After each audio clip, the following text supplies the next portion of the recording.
Nos encontramos en la epístola a Tito, el apóstol Pablo escribiendo a Tito. Me gustaría que en esta ocasión pudiéramos pensar en el capítulo 2 y en la afirmación del versículo 14. Tito, capítulo 2, versículo 14, donde dice: «Quien se dio a sí mismo por nosotros, para redimirnos de toda iniquidad y purificar para sí un pueblo propio, celoso de buenas obras». No somos conscientes de cómo el pasado marca nuestra vida. Muchas veces olvidamos ciertamente que la realidad de lo que somos en buena medida se debe a la realidad de lo que fue nuestro pasado. Esto es así no solamente con respecto a la familia de la que nosotros podemos proceder, sino también en lo que es la misma historia de nuestros propios países. Y tantas veces vivimos sin ser conscientes de que ese pasado marca de una manera decisiva lo que es nuestra existencia en el presente. De hecho, el pasado es tantas veces tan importante que puede incluso modificar el futuro. Y si esto es así, una realidad de este mundo en el que estamos viviendo, de que todo lo que son las dimensiones del tiempo están entrelazadas en sí mismas, es mucho más crucial cuando pensamos en la fe cristiana. La fe cristiana tiene que ver con un pasado decisivo. La gran afirmación que nos trae el cristianismo es que algo pasó en la historia que lo ha cambiado todo, y que el presente y el futuro han quedado coloreados para siempre por esa realidad de lo que pasó entonces. El apóstol, escribiendo aquí a Tito, se refiere precisamente a ese gran acontecimiento del pasado que ha marcado todo el tiempo, cuando nos dice aquí: «Quien se dio a sí mismo por nosotros para redimirnos de toda iniquidad y purificar para sí un pueblo propio, celoso de buenas obras». Está aquí hablando de la persona de nuestro Señor Jesucristo y de su entrega en el pasado. Está diciéndonos que esa entrega del Señor Jesucristo es la que ha marcado la historia, que ese pasado es un pasado decisivo para la propia Iglesia cristiana, y que ser cristiano significa vivir a la luz de ese acontecimiento, que aquí se nos presenta en estas palabras: «se dio a sí mismo por nosotros», como un hecho único, irrepetible y eficaz. No hay obra en la historia que pueda compararse con la que hizo nuestro Señor Jesucristo cuando se entregó a sí mismo, en aquel pórtico de entrada que podríamos llamar la encarnación del Hijo de Dios cuando vino a este mundo, pero sobre todo en la culminación de aquella venida de Cristo Jesús al mundo, que fue la obra de la cruz. Ese acontecimiento es único. No hay otro como Él. Es el gran hecho de Dios en la historia. Y ese acontecimiento, estoy diciéndoos, es irrepetible. No habrá algo como esto jamás. Ese acontecimiento del Calvario tuvo lugar una vez y para siempre. Y fue un acontecimiento tan fundamental que su repercusión sigue con nosotros hasta el día de hoy y seguirá por los siglos de los siglos, porque es precisamente por causa de lo que pasó allí que tú y yo, por la fe en ese mismo Señor Jesucristo, que dice aquí que se dio a sí mismo por nosotros, podemos también vivir para siempre. Por tanto, estamos ante una realidad única. Ese pasado sí que es auténticamente eficaz en nuestras vidas. Hay tantas veces que no somos conscientes cómo nos moldea, os estaba diciendo, la historia familiar propia. Es decir, bueno, quizás no me doy cuenta, ¿no? Pero es el hecho de haber nacido en esta familia lo que me ha empujado en esta vida también. O haber nacido en este país también ha marcado mi existencia. Pero en el caso del cristiano es precisamente el hecho de Jesús, la entrega de Jesús, lo que causa cualquier otro cambio en nosotros. La salvación y la esperanza de la vida eterna. Somos conscientes de esa realidad que aquí se nos presenta. El apóstol Pablo quiere que Tito insista como hemos leído en estas mismas cosas. Este es el corazón mismo del Evangelio, una entrega como ninguna otra hay. Notad cómo la presenta aquí el apóstol Pablo. Dice, quien se dio a sí mismo por nosotros. Está mostrándonos, por tanto, esa voluntariedad del Señor Jesucristo. A diferencia de esos animales en el Antiguo Testamento que estaban apuntando ya a la venida del Señor Jesucristo, y sabéis que esos animales eran llevados, eran traídos a ese altar de sacrificio. En el caso de nuestro Señor Jesucristo vemos que Él fue voluntariamente el que se ofreció para ser nuestro propio Salvador. La gloria de la persona del Señor Jesucristo es esa disposición que la Escritura nos dice que tuvo desde toda la eternidad el Hijo de Dios para, de acuerdo con el Padre y con el Espíritu Santo, venir en el tiempo y en el espacio para ofrecerse a sí mismo en una cruz. Y la Escritura destaca constantemente esa voluntariedad del Señor Jesucristo. Es decir, no tenía por qué haberlo hecho y, sin embargo, Él estuvo dispuesto a ofrecerse de esa manera para poder salvarnos. Ese hecho decisivo ha dependido siempre de la voluntad del Señor Jesucristo. Entonces, realmente es impresionante si lo vemos desde ese punto de vista, ¿no? Que todo lo que nosotros podamos ser, todo lo que la Iglesia pueda llegar a ser en el futuro, esa salvación final, todo ha dependido de la voluntad de uno, que es nuestro Señor Jesucristo. No debemos darle a Él toda la gloria, toda la alabanza y todo el honor. Cuando estemos con Él, ha sido su disposición la que nos ha salvado a nosotros. Fue su decisión la que ha determinado toda nuestra vida, nuestro presente y nuestro futuro. Todo depende de Él, de ese sacrificio voluntario que llevó a cabo en la cruz. ¿Y quién es este que se dio a sí mismo? Lo ha descrito en el versículo anterior, en el versículo 13, cuando estaba hablando de esa gloriosa esperanza y bienaventurada que tenemos de la segunda venida del Señor Jesucristo, es el futuro de la Iglesia. Entonces vemos que la Iglesia vive entre los dos grandes acontecimientos de la historia. El pasado, Cristo vino en su segunda venida, y el futuro, que es la segunda venida del Señor Jesucristo. Pero ahí, al hablar de esa segunda venida, lo ha descrito aquel que se dio a sí mismo por nosotros. Dice, nuestro gran Dios y Salvador Jesucristo. Tenemos que prestar también atención a esas palabras, porque nos están mostrando realmente la gloria de aquel que se dio a sí mismo por nosotros. Es nada más y nada menos que Dios mismo. Aquí el apóstol se está refiriendo a Jesús, a nuestro Señor Jesucristo, como Dios, nuestro gran Dios y Salvador Jesucristo. El Mesías, el único Salvador, es Dios mismo.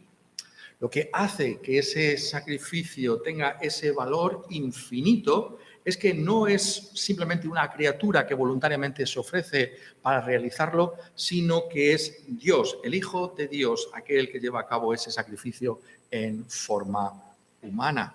Es el gran, como dice aquí, Dios. No hay otro como Él, porque Él es el eterno, Él es el santo, aquel que ha tomado forma humana para poder ofrecerse a sí mismo en aquella cruz. Pero eso no quita en absoluto el hecho de que es Dios mismo el que se ofrece a nuestro favor. ¿No es esto algo extraordinario? Dios, el gran Dios, no un ángel, no un ser sublime, por muy grande que eso pudiera haber sido en sí mismo, ¿no? Sino Dios mismo es el que asume en forma humana esa entrega por nosotros. Y dice, y Salvador Jesucristo. El único Salvador que tenemos es la persona del Señor Jesucristo. Ese es el gran distintivo de la fe cristiana, precisamente el hecho de que en ningún otro hay salvación, porque no hay otro nombre bajo el cielo dado a los hombres en el que nosotros podamos ser salvos. Esto es lo que hace que la fe cristiana realmente sea un mensaje único y que no podamos dejarlo a un lado de ninguna manera, ¿no? En estos días de pluralismo en el que somos más conscientes de la realidad de que existen tantas maneras de entender el mundo y de creer acerca de Dios o de los dioses, existe siempre esa tentación a pensar que, bueno, la fe cristiana es simplemente un camino más, ¿no? A Dios, una manera quizás muy buena, pero no es la única, ¿no? Y sin embargo, la fe cristiana tiene esa afirmación de que solo Jesús puede salvarnos, solamente el Señor Jesucristo puede hacerlo, solamente aquel que es Dios y hombre puede verdaderamente salvarnos a nosotros. Y por eso el cristiano está dispuesto a arrostrar, si fuera necesario, incluso su propia vida por ese mensaje, porque solo Jesús nos puede salvar. Ese es el mensaje distintivo de la Iglesia cristiana. Nosotros te decimos, solo Cristo salva. ¿Has conocido esa salvación en Cristo Jesús? ¿Has acudido a Cristo Jesús para ser salvo? Solo Él te puede salvar. Tu Salvador es el gran Dios, nuestro Señor Jesucristo. Pero esa entrega de la que estamos hablando aquí, voluntaria y extraordinaria por ser la persona del Hijo de Dios encarnado, es aquí también puesta de manifiesto el apóstol Pablo en lo que es el efecto de la misma, lo que podríamos decir el para qué se dio a sí mismo. Hemos visto quién se dio, pero también aquí el apóstol nos dice para qué se dio este gran Dios y Salvador Jesucristo. Y dice que lo hizo para redimirnos de toda iniquidad. En primer lugar, dice aquí que se dio a sí mismo para redimirnos de toda iniquidad. Esta palabra redención está hablando de comprar, de una liberación que viene por medio de un precio. Ese precio es la sangre del Señor Jesucristo. Somos liberados de la tiranía de Satanás y de la esclavitud del pecado por la sangre que fue derramada en la cruz del Calvario, por ese sacrificio único e irrepetible que llevó a cabo el Señor Jesucristo en aquella cruz del Calvario. Es solamente por esa obra del Señor Jesucristo que nosotros somos salvos.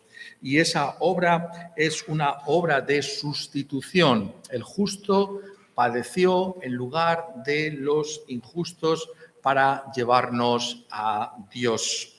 La manera en que somos redimidos, la manera en que somos comprados, es porque Él mismo se ofrece en lugar de pecadores como nosotros. Es fundamental entender que dice, se dio a sí mismo por nosotros, en lugar de nosotros. Nosotros tendríamos que haber permanecido en ese estado de perdición y de lejanía de Dios, culpables y enemigos de Él. Y sin embargo, Él estuvo dispuesto a dar su sangre para nuestra propia liberación. Hay una entrega como esta, podremos encontrar a alguien cuyos intereses pasen por lo mejor que nos puede pasar a cada uno de nosotros mismos. Su interés es que tú seas libertado de tu pecado, de las consecuencias eternas de tu rebelión contra Dios. Él ha pagado ese rescate para librarnos de todas las consecuencias que tú y yo, de una manera voluntaria, habíamos asumido por causa de nuestro propio pecado. ¿No es acaso lo que explica el apóstol? Y vemos aquí que es un lenguaje auténticamente paulino el que refleja esta epístola a Tito, porque en esa otra epístola tan extraordinariamente del apóstol Pablo como es Gálatas, cuando describe al Señor Jesucristo, dice en el capítulo 1 y en el versículo 4, el cual se dio a sí mismo por nuestros pecados para librarnos del presente siglo malo, conforme a la voluntad de nuestro Dios y Padre. Solo podemos ser libertados del mal, de las consecuencias de esa esclavitud al pecado y a Satanás por nuestro Señor Jesucristo. Solo Él puede libertarte. Solo Él es el auténtico y suficiente Salvador. ¿Hay otro al que tú te vayas a encomendar como ese libertador de tu pecado? No hay ninguno que lo pueda hacer. El pecado es una fuerza tan terrible y poderosa que solo el Hijo de Dios puede redimirnos de la misma. ¿Eres consciente de que solo Él puede redimirte? ¿Has acudido a Él para que sea Él tu Redentor? Esto es lo que nos está diciendo aquí la Escritura, que solo Él puede hacerlo. Y es interesante notar los términos que se usan aquí para redimirnos de toda iniquidad. Me gustaría centrar también la atención sobre lo que dice después de la palabra redimirnos, cuando dice de toda iniquidad. Y realmente lo que está reflejando no resulta tan claro, ¿no? Muchas veces con las preposiciones españolas, ¿no? El castellano no reflejan esa profundidad que tiene el idioma original. Lo que quiere decir realmente el original es que la salvación de Dios aleja de nosotros, nos salva del mal, es decir, deja el mal a un lado, ¿no? Pensad en alguien que fuera redimido en el pasado, ¿no? Imaginad un esclavo que le pertenecía, había esclavos que le pertenecían a amos, ¿no? Que podrían ser más o menos benevolentes con ellos, ¿no? Era en sí mismo una cosa inicua y horrible, pero había amos que podrían ser mejores. Pero imaginad lo típico, lo más normal, es que el amo fuera terrible, el amo fuera cruel y maltratador de su esclavo. Cuando ese esclavo se redimía o era redimido, qué maravilla alejarse de algo tan terrible como era ese amo. Pues esa es la idea que aquí se nos está comunicando por parte del apóstol Pablo. La idea es que somos alejados del mal. Es decir, el mal no solamente que nos ha comprado, ¿no? Y nos ha redimido, sino que nos aleja de ese terrible, como hemos leído, siglo malo. De aquello que verdaderamente te puede perjudicar y es terrible si te das cuenta de ello, que es el pecado. Esto es lo que nos enseña la Escritura, ¿no? ¿Por qué el pecado se presenta, lo digo de otra manera, como engañoso, ¿no? en este mundo? Se presenta como engañoso porque el pecado se vende a sí mismo y Satanás ciertamente es un gran publicista, como algo bueno, como lo mejor que te puede ocurrir es el pecado. Pues bien, cuando somos iluminados por el Espíritu de Dios, por medio de la Escritura, nos damos cuenta que el pecado y Satanás son unos tiranos terribles y que, por tanto, lo mejor que nos puede pasar es ser arrebatados de esas garras del pecado, porque el pecado solo tiene consecuencias nefastas para nuestra vida, ahora y por toda la eternidad. Y por eso cuando el cristiano es redimido y piensa en estas cosas, tiene que dar muchas gracias a Dios porque ha sido quitado de esa esfera de influencia de algo tan pernicioso como es el pecado. ¿Te das cuenta de que te han librado del peor de los amos? De la peor de las tiranías, que es la tiranía de la esclavitud del pecado, de Satanás y de su maldad. Es algo maravilloso. Si lo contrastamos, como quiere aquí el apóstol que lo hagamos, ¿no?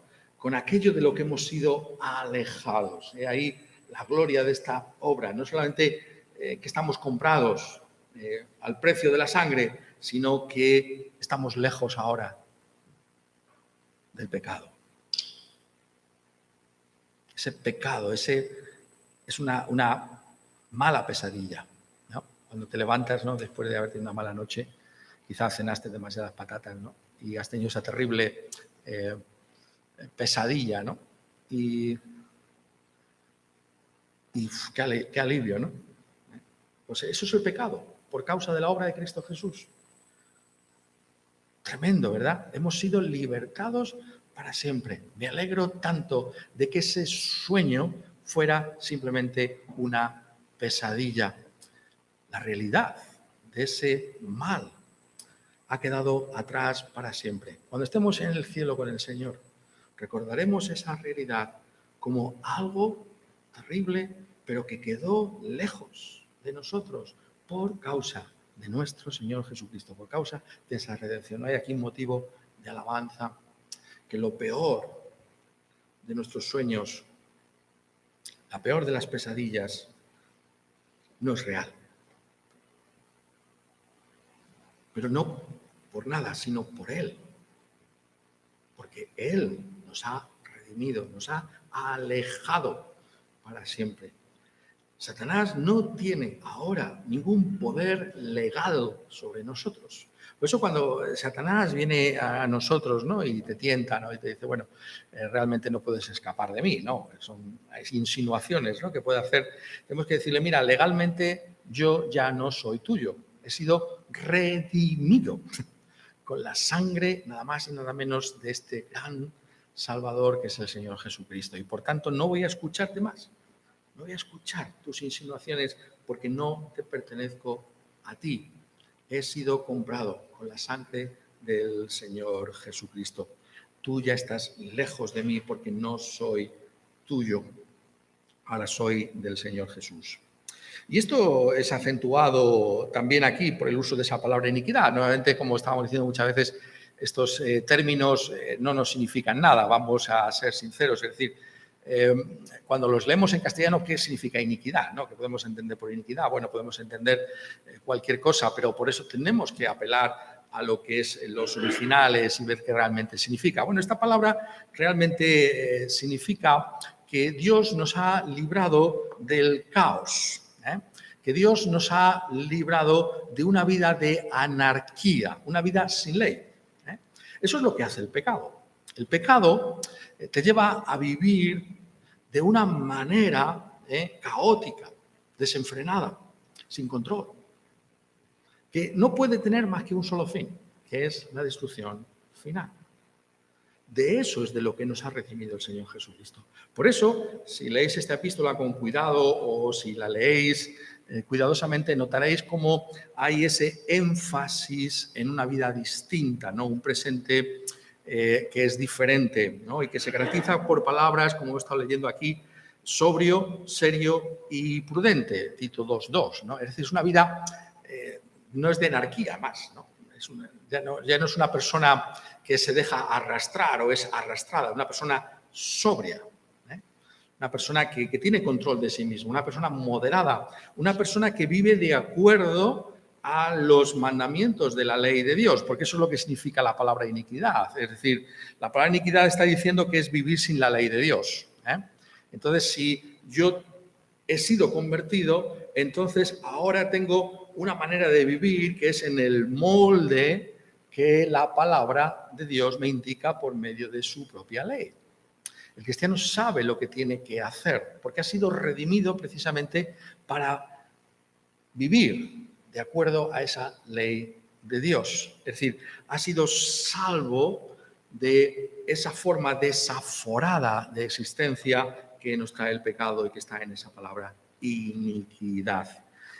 Por eso no encontramos, ¿no?, tantas ilustraciones de lo que es el pecado en los evangelios y que nos están indicando precisamente esa realidad de lo que hace Dios a nuestro favor. Recordáis aquel endemoniado gadareno, ¿no?, y cómo vivía, ¿no?, rompía todo tipo de cadenas, nadie lo podía atar. Era alguien que estaba totalmente perdido, es una vida perdida, anárquica. Y cuando el Señor Jesucristo interviene en su vida, que se nos dice que estaba sentado, vestido, cabal, a los pies del Señor Jesucristo. Eso es lo que significa esa expresión. La redención hace de nosotros personas distintas, personas en las que la ley de Dios tiene una influencia decisiva para gobernar nuestra existencia. Para eso hemos sido redimidos. Como dice aquí, para alejarnos del mal, para librarnos de las consecuencias del mal, que es esa iniquidad. Pero dice algo más, ¿no? Es tan importante contemplar esa obra de entrega que no solamente la describe aquí como una redención, sino también como una purificación. Dice que se dio a sí mismo por nosotros para redimirnos de toda iniquidad y purificar para sí un pueblo propio, celoso de buenas obras. ¿Qué significa aquí el purificarnos? El purificarnos tiene que ver con la santidad, es decir, somos apartados para ser del Señor. Dice purificar para sí un pueblo propio, es decir, pasamos de estar bajo el dominio de Satanás y del pecado a pertenecer al pueblo de Dios. Es una purificación, es decir, somos hechos santos, somos consagrados para Dios, para un uso particular y especial de Dios, que es que podamos alabarle y podamos vivir conforme a su propia voluntad. Y lo que está indicando esa palabra, nuevamente en ese contexto, pero todo el contexto de lo que enseña el apóstol Pablo, es que esto es una realidad que solamente acontece juntamente con nuestro Señor Jesucristo.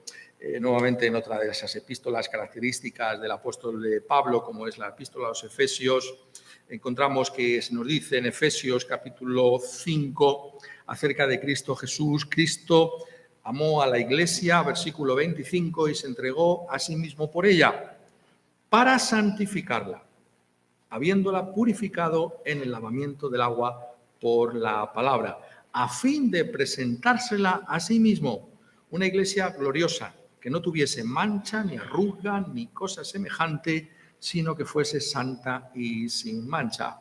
Simplemente llamo vuestra atención sobre el paralelismo que tienen ambos textos, pero sobre la realidad de que es en conexión con Cristo Jesús que alcanzamos la santidad.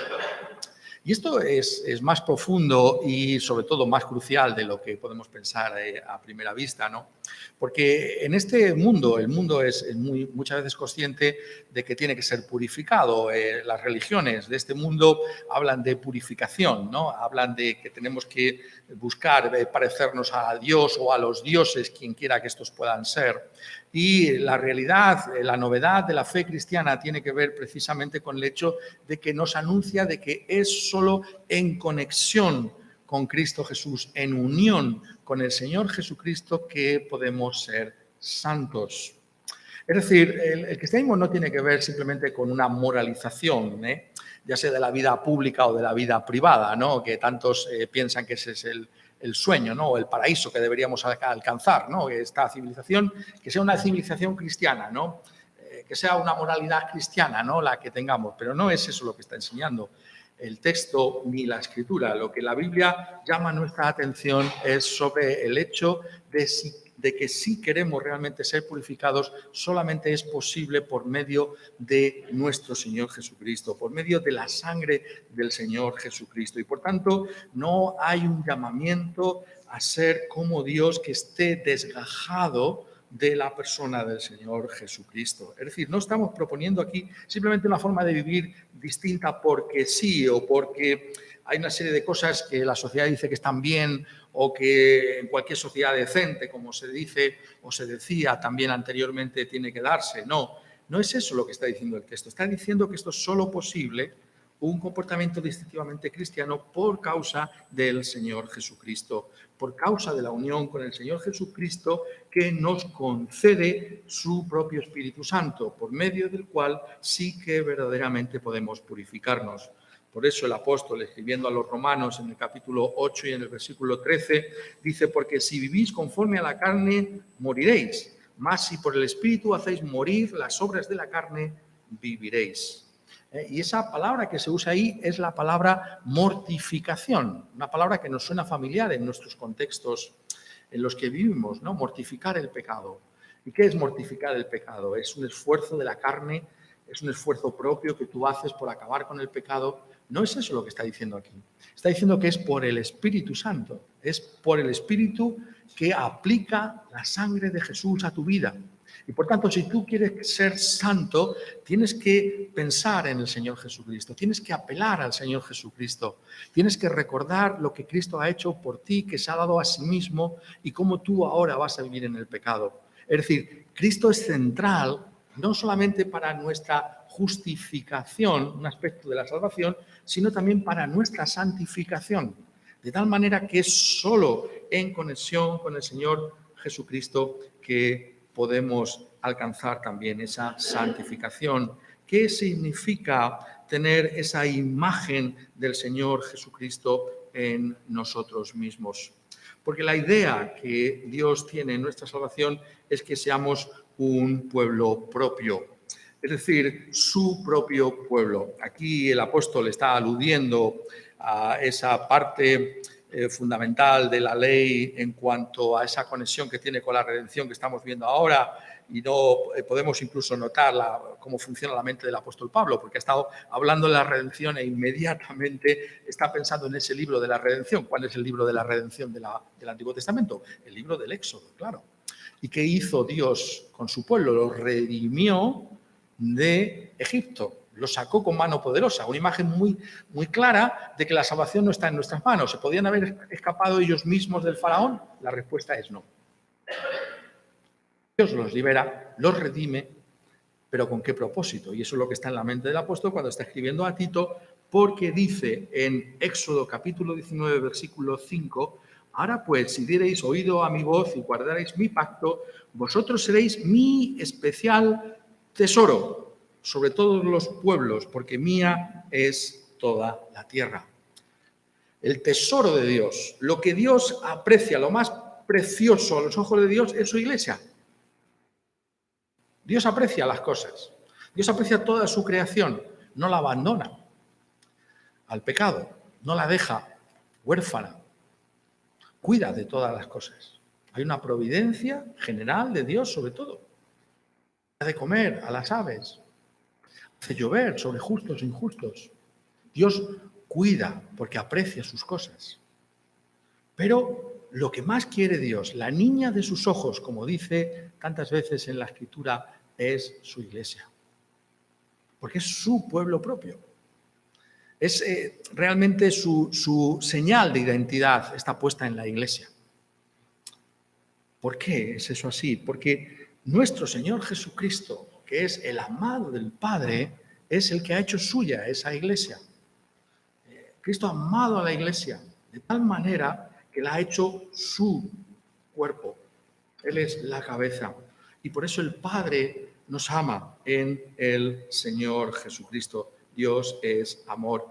Y por tanto, esas palabras de Éxodo, nosotros las leemos ahora a la luz de lo que se está diciendo aquí en Tito, cuando dice, si diereis oído a mi voz y guardaréis mi pacto, vosotros seréis mi especial tesoro. ¿Quién ha oído esa voz de Dios? ¿Y quién ha guardado el pacto? Sino nuestro Señor Jesucristo. Ya sabéis, la tragedia de Israel. Fracasó, no escuchó la voz de Dios y no guardó el pacto. Ese es el estado de Israel. Esa es la realidad del pecado. ¿Cuál es la diferencia? Que sí que ha habido uno que oyó la voz de Dios y guardó su pacto, que fue el Señor Jesucristo. Y por eso tú y yo ahora somos ese especial tesoro de Dios. Porque sí que ha habido uno que escuchó y obedeció a Dios. Sí que ha habido uno que guardó toda la ley de Dios, que fue nuestro Señor Jesucristo. Por eso nunca dejaremos de ser amados con un amor especial y único por parte de Dios, porque somos su iglesia, la iglesia por la que Él se entregó. Y esa realidad de lo que fue ese pasado y esa obra de Cristo Jesús tiene finalmente esa proyección en nuestro presente. Ese pasado es un pasado decisivo que tiene una influencia real en nuestras vidas. Si esto es así, si Él se ha dado a sí mismo para redimirnos y purificarnos, para ser su propio pueblo, entonces ese pueblo se va a caracterizar por ser celoso de buenas obras, celoso de buenas obras. Lo que nos está diciendo aquí es que si somos conscientes, y por eso tenemos que escuchar estas cosas constantemente, si somos conscientes de la entrega del Señor Jesucristo, entonces tu vida va a ser una vida distinta, de celo por hacer lo que a Dios agrada. Y es cuando fracasamos en entender realmente lo que fue la entrega del Señor Jesucristo, que nuestra vida no tiene ese celo por las cosas de Dios. Porque si de verdad entendemos estas cosas, si de verdad hemos experimentado el poder para el que fuimos salvos por este gran Dios y Salvador Jesucristo, entonces nuestra vida tiene que ser una vida de celo por hacer el bien. Y ahí está el desafío constante. que nos trae la fe cristiana. Pero remarco algo que es fundamental en nuestros días. Notad que la motivación y la exhortación no está, si lo puedo decir así, esfuérzate más la siguiente vez. Eso es como funciona la forma de pensar de esta ética del mundo, ¿no? La próxima vez intenta lo mejor, hombre, que es que no te has esforzado lo suficiente. Está diciéndonos que la motivación está en contemplar a aquel que se dio a sí mismo por nosotros, para redimirnos y purificarnos. ¿Cómo podemos no tener celo por un Dios como este? Eso es lo que quiere decir. Si de verdad cala en lo más profundo de nuestro corazón y de nuestra conciencia, ¿quién es Él y lo que ha hecho por nosotros? Entonces habrá celo por la causa de Dios en nuestra vida. Celo, como dice aquí, por hacer buenas obras. Incluso si hacéis una lectura, si me permitís que lo diga así, descuidada, ¿no?, de Tito, notaréis que esta palabra sale constantemente, buenas obras. Es una falsa acusación contra el Evangelio de la gracia de Dios, una afirmación terrible, pensar que estamos en contra de las buenas obras. No estamos en contra de las buenas obras.